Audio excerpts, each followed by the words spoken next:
So Jesus said, and this is how you should pray. Okay? On the left side, di ba, yan yung guide. Father, holy is your name, your kingdom come.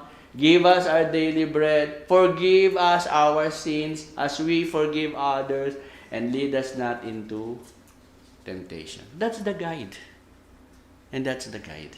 And what the guide means, Father, you should pray to the Father, pray to your Father, Abba in heaven, personally, privately, and in confidence.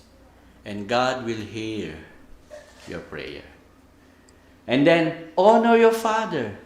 Approach your Heavenly Father with reverence and awe.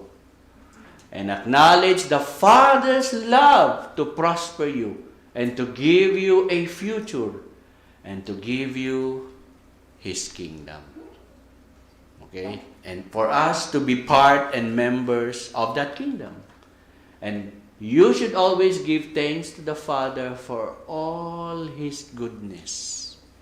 The fact that we are still alive and everything that we need in our daily needs and the protection and the guidance, we should always give thanks to God. And approach the Father with uprightness of heart. Always ask for His mercy and forgiveness. But make sure when you draw near to God with humility, here you make your petition known to God.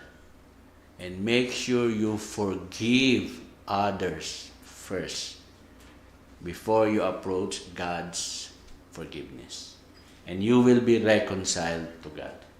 And this is the dulo in closing. You seek righteousness and divine guidance against all kinds of evil temptation.